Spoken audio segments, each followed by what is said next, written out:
మనం చూసాం మన 15వ తేదీన గుంటూరు నగరంలో కృష్ణబాబు కాలనీలో ఒక మహిళ నీటి కొలాయి విషయంలో తెలుగుదేశం పార్టీ వార్డ్ సెక్రటరీ అయిన మల్లెల మూర్తి అనే వ్యక్తి 10,000 లంచం అడగడం జరిగింది. ఆ విషయంలో వివాదం తలెత్తి ఎంత దారుణంగా ఈ మల్లెల మూర్తి అనే వ్యక్తి అతని కుటుంబ సభ్యులు 9 మంది కలిసి ఆ మహిళను వివస్త్రణ చేసి ఆమె మీద దాడి చేయడం జరిగింది. నిజంగా సభ్య సమాజం తలదించుకునేటటువంటి సంఘటన అది. ఆమె 10 నిమిషాలు దాడి చేస్తూ ఉంటే మధ్యలో ఆమె భయంతో మూత్రం పోసుకుంటూ ఉన్నా కూడా వీళ్ళు విడిచిపెట్టకుండా ఆమె మీద దాడి చేశారంటే తెలుగుదేశం పార్టీ నాయకులు ఎలా కాలకేయుల్లా మారిపోయారు అనే విషయం మనకు స్పష్టంగా అర్థమవుతుంది. అసలు ప్రజాస్వామ్యంలో ఉన్నామా లేదా అర్థం కావట్లేదు. మొన్నటికి మొన్న ప్రకాశం జిల్లా కావలిలో మనం చూసాం ఒక గిరిజన మహిళను ఏ విధంగా వివస్త్రం చేసి దాడి చేశారు. ఆ సంఘటన ఇంకా మరిచిపోకముందే ఇప్పుడు ఇంత దారుణమైన సంఘటన. అంటే మహిళలు స్వేచ్ఛగా ఈ కూటమి పాలనలో రోడ్డు మీద తిరగలేరా, బ్రతకలేరా? బ్రతికే స్వేచ్ఛని ఈ కూటమి ప్రభుత్వం పూర్తిగా హరించి వేసింది. ఇలా పదే పదే ఇలాంటి సంఘటనలు ఎందుకు జరుగుతూ ఉన్నాయి?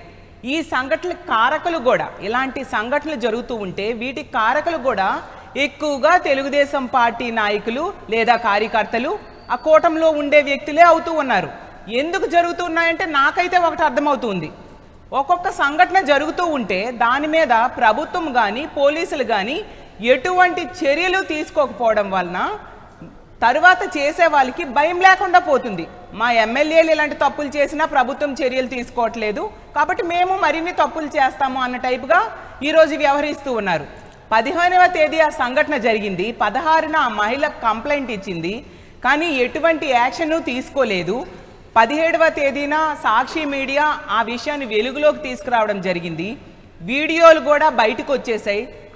ఆ మహిళని వివస్త్రణ చేసి దారుణంగా ఆమె మీద దాడి చేసిన వీడియోలంతా కూడా వైరల్గా సోషల్ మీడియాలో అవడంతో ఈరోజు ఉదయం చంద్రబాబు నాయుడు గారు మేల్కొని ట్వీట్ చేశారు. అప్పుడు పోలీసులు, మన రాష్ట్రంలో ఉన్న పోలీస్ వ్యవస్థ మేల్కొని వాళ్ళు అతన్ని, ఈ మల్లెల మూర్తి అనే వ్యక్తిని అరెస్ట్ చేశామని చెప్పడం జరిగింది. అంటే నిజంగా సిగ్గుచేటు కాదా? ఇది మానవత్వానికే సిగ్గుచేటు. ప్రభుత్వం సిగ్గుతో తలదించుకోవాలి. ప్రభుత్వంలో ఉన్న నాయకులు ఈరోజు సిగ్గుతో తలదించుకోవాలి.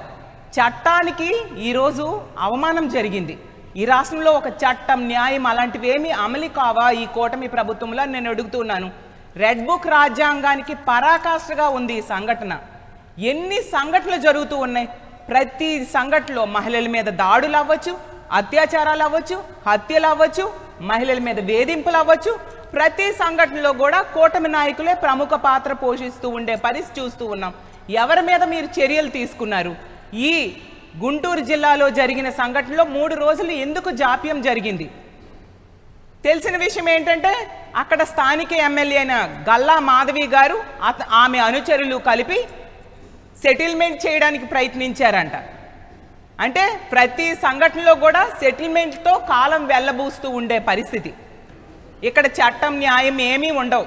రెడ్ బుక్ రాజ్యాంగం, వాళ్ళ అనుచరులు ఏం చేసినా, మహిళల్ని వేధించినా ఎటువంటి చర్యలు ఉండవు. నాయకులే ఇలా చేస్తూ ఉంటే ఎటువంటి చర్యలు తీసుకోవట్లేదు. కాబట్టి ఈరోజు గ్రామ స్థాయిలో, అలాగే వార్డు స్థాయిలో, డివిజన్ స్థాయిలో కూడా తెలుగుదేశం పార్టీ కార్యకర్తలు ఈరోజు ఇలాంటి దుర్మార్గకరమైన సంఘటనలు చేస్తూ ఉండే పరిస్థితి మనం చూస్తూ ఉన్నాం. అసలు తాలిబాన్ల రాజ్యంలా ఉన్నట్టుగా ఉంది. తెలుగుదేశం పార్టీ అంటే, టీడీపీ అంటే తెలుగుదేశం పార్టీ, కానీ ఈ ఆంధ్రప్రదేశ్ రాష్ట్రంలో టీడీపీ అంటే తెలుగు దుశ్శాసన పార్టీగా మారిపోయింది. టీడీపీ అంటే తెలుగు దుర్మార్గుల పార్టీగా ఈరోజు మారిపోయింది. ఇంత దారుణమా? అసలు ఆటవిక రాజ్యంలో కూడా ఎలాంటి సంఘటనలు జరగవు. అసలు మహిళలకి ఇంట్లో ఉన్న రక్షణ లేదు, బయటకు వెళ్ళిన రక్షణ లేదు. అసలు లా అండ్ ఆర్డర్ పూర్తిగా ఫెయిల్ అయిపోయింది కూటమి అధికారంలోకి వచ్చాక. అసలు చంద్రబాబు నాయుడు గారు, అసలు మహిళా హోంమంత్రి ఏం చేస్తున్నారు 3 రోజులైనా? ఇలాంటి సంఘటన జరిగినందుకు ఒక మహిళ అయిన హోంమంత్రి సిగ్గుతో తలదించుకోవాలి. ఆమె నైతిక బాధ్యత వహించి రాజీనామా చేయాలి. తన పార్టీ కార్యకర్త, తన పార్టీ వార్డు ఇన్ఛార్జ్ ఈ విధంగా చేశాడు, సిగ్గుపడాలి. మరి ఇప్పుడు ఆవిడ వీడియో కాల్లో పరామర్శ చేస్తారా? ఇలాంటి తప్పుడు పని చేసిన ఆ దుర్మార్గుడిని పరామర్శ చేస్తారా వీడియో కాల్లో? ఆవిడకి అలవాటు కదా వీడియో కాల్లో పరామర్శలు చేయడం. సిగ్గులేదా మీకు? ఎన్ని సంఘటనలు జరుగుతున్నా మీరు ఎందుకు యాక్షన్ తీసుకోవట్లేదు? అసలు ఆ కుటుంబాల దగ్గరికి వెళ్ళి అసలు ఏం జరిగిందో తెలుసుకోవాల్సిన బాధ్యత హోంమంత్రికి లేదా? ఇలాంటి విషయాల్లో కోర్టులు కూడా సుమోటోగా తీసుకోవాలి, బాధ్యుల మీద కఠిన చర్యలు తీసుకోవాలి. అసలు మహిళా కమిషన్ చైర్పర్సన్ గారు మహిళా కమిషన్ ఈ రాష్ట్రంలో ఏం చేస్తూ ఉంది? మరి ఈ విషయంలో మీరు సుమోటోగా కేసులు తీసుకోవాలి కదా. ఈ తెలుగుదేశం పార్టీ కార్యకర్త ఇలాంటి పని చేశాడు, అతన్ని కఠినంగా శిక్షించడానికి యాక్షన్ తీసుకోమని పోలీసులను ఆదేశించాలి కదా. ఏం చేస్తుంది మహిళా కమిషన్? నిద్రపోతుందా అని నేను అడుగుతూ ఉన్నాను. మాట్లాడితే ఎగ్నిస్ట్ పార్టీ వాళ్ళు ఏమీ చేయకపోయినా మీరు నోటీసులు ఇస్తూ వాళ్ళకి విచారణకి పిలుస్తూ ఉంటారు కదా. మీ తెలుగుదేశం పార్టీ కార్యకర్త ఇలాంటి పని చేస్తే మీరు ఎందుకు దీని మీద యాక్షన్ తీసుకోలేదు?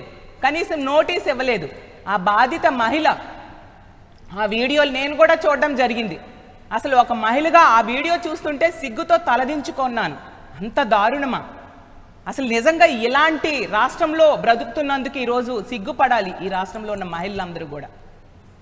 ఈ ప్రభుత్వం ఇంత సంఘటన జరిగాక చంద్రబాబు నాయుడు గారు అంటూ ఉన్నారండి, నేను ట్వీట్ చేశాను, యాక్షన్ తీసుకున్నాము. చంద్రబాబు నాయుడు గారికి నేను ఒకటే అడుగుతూ ఉన్నాను, మరి 3 రోజులైంది.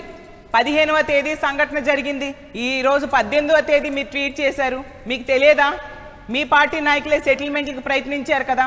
పోలీసులు ఎందుకు అరెస్ట్ చేయలేదు ఈ రోజు వరకు? మరి పోలీసుల మీద చర్య తీసుకోవాలి కదా మీరు. అంటే సోషల్ మీడియాలో వీడియో వైరల్ అయిపోయింది. సాక్షి మీడియా ఇలాంటి సంఘటనని, ఇలాంటి దుర్మార్గకరమైన సంఘటనని వెలుగులోకి తీసుకొచ్చాక ప్రజలందరూ చీకొడుతున్నారని అర్థమయ్యాక మీరు ట్వీట్ చేశారు. ఇదేనా మీ బాధ్యత? మీరు బహిరంగ క్షమాపణ చెప్పాలి చంద్రబాబు నాయుడు గారు అని నేను తెలియజేస్తూ ఉన్నాను. ఆ గల్లా మాధవి గారు అంటున్నారు ఆవిడ మీదట దుష్ప్రచారం చేసేస్తున్నారట ప్రతిపక్షాలు, మీడియా అని అంట. అసలు అమ్మ, ఈ మాట అనడానికి మీరు సిగ్గుపడాలి. నిజంగా మీ మీద దుష్ప్రచారం అయితే ఆ మల్లెల మూర్తి అనే వ్యక్తికి మీ పార్టీకి సంబంధం లేకపోతే మీరు ఎందుకు అతని పార్టీ నుంచి ఏ విధంగా సస్పెండ్ చేయగలిశారు? మీ పార్టీ కార్యకర్త కాబట్టి మీరు సస్పెండ్ చేశారు. అలాగే ఆవిడ అంటూ ఉన్నారు ఏంటి, అధికార దుర్వినియోగం పాల్పడకూడదు అని చెప్తూ ఉన్నారు. అసలు ఆ మాట మీరు అనే అర్హత మీకు లేదు. అధికార దుర్వినియోగానికి కేర్ ఆఫ్ అడ్రస్ మీరు. అధికార దుర్వినియోగానికి ఆధార్ కార్డు ఎవరంటే గల్లా మాధవి గారు అని చెప్తారు. ఎంత దారుణం అంటే, ఆ రోజు మీరు మీ భర్త కలిపి అంబటి రాంబాబు గారి ఇంట్లో మహిళలు ఉన్నారని తెలిసి కూడా ఇంటి మీదకి వెళ్ళి మీరు మీ అనుచరులు కలిపి దాడి చేయడం జరిగింది. మరి దాన్ని అధికార దుర్వినియోగం అనరా? పోలీసుల సమక్షంలో జరిగింది. పోలీసులను తోడు తీసుకొని వెళ్ళి చేశారు. మీ మీద కానీ, మీ భర్త మీద కానీ, మీ కార్యకర్తల మీద కానీ ఏం చర్యలు పోలీసులు తీసుకున్నారు? ఇప్పుడు అధికార దుర్వినియోగం చేసింది మీరా కాదా? మీరే ప్రెస్ మీట్లో గల్లా మాధవి గారే చెప్పడం జరిగింది, నాకు పోలీసులు ఎటువంటి విచారణ చేయలేదు అనేసి. అంటే ఇదంతా అధికార దుర్వినియోగం కాదా?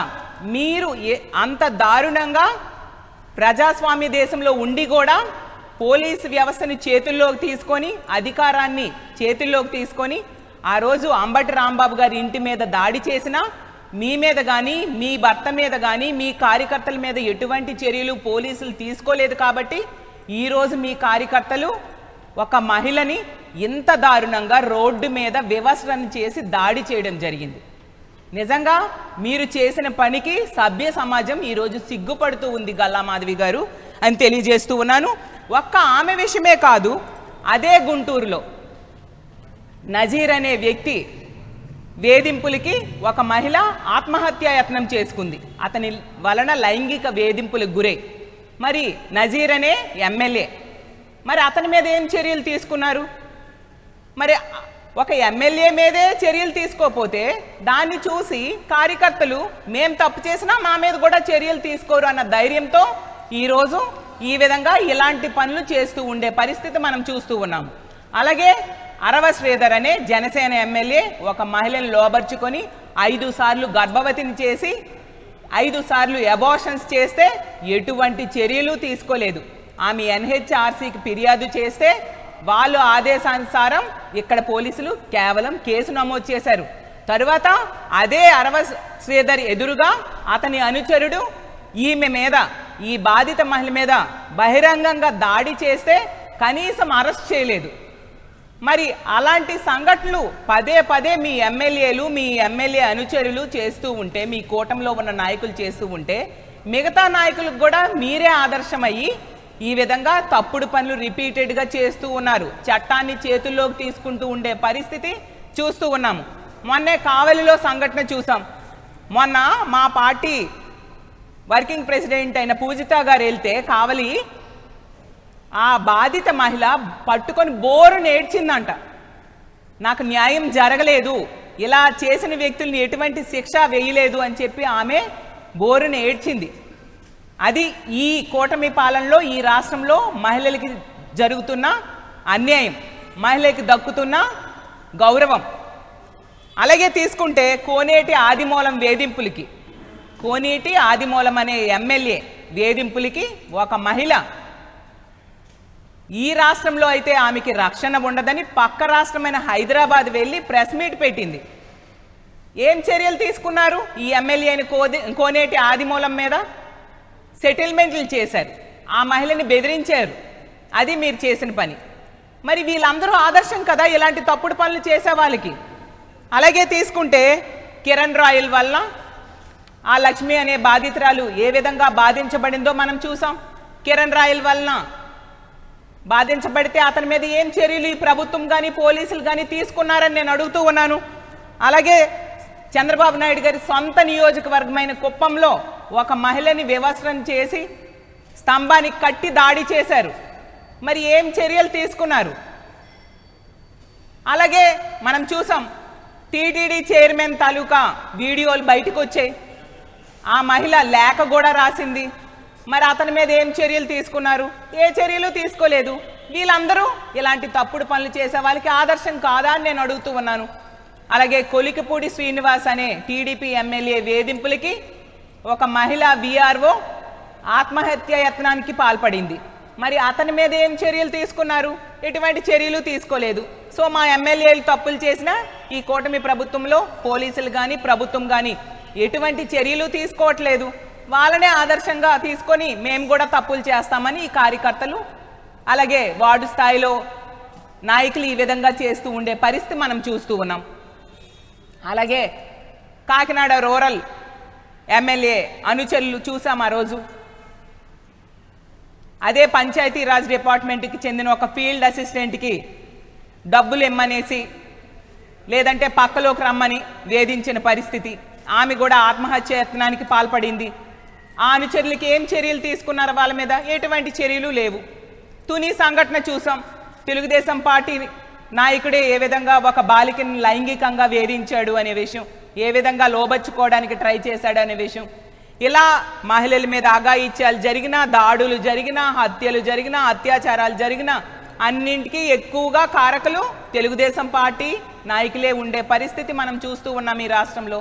వాళ్ళ మీద ఎటువంటి చర్యలు తీసుకోకపోవడం వల్ల, లా అండ్ ఆర్డర్ని ఈ కూటమి ప్రభుత్వం గాలికి వదిలేయడం వల్ల, ముఖ్యమంత్రిగా చంద్రబాబు నాయుడు గారు, హోంమంత్రిగా అనిత గారు వాళ్ళు ఫెయిల్ అవ్వడం వలన, వీళ్ళందరికీ ఎటువంటి శిక్ష వేయకపోవడం వలన మిగతా నాయకులు కూడా వీళ్ళని ఆదర్శంగా తీసుకొని పదే పదే తప్పుడు పనులు చేస్తూ ఉండే పరిస్థితి మనం చూస్తూ ఉన్నాము. ఈరోజు ఈ రాష్ట్రంలో ఈ కూటమి పాలనలో రోజుకి 3-4 మహిళల మీద హత్య కానీ అత్యాచారం కానీ జరుగుతుంది. నిజంగా సిగ్గుపడాలి. మీరు ముఖ్యమంత్రి అయినందుకు, ఆవిడ హోంమంత్రి అయినందుకు. అలాగే ఈ రాష్ట్రంలో రోజుకి కూటమి పాలనలో 70 మంది మహిళల మీద అఘాయిత్యాలు జరుగుతూ ఉన్నాయి. మద్యం, గంజాయి, డ్రగ్స్ ఎక్కడ పడితే అక్కడ విచ్చలవిడిగా దొరుకుతూ ఉండే పరిస్థితి మనం చూస్తూ ఉన్నాం.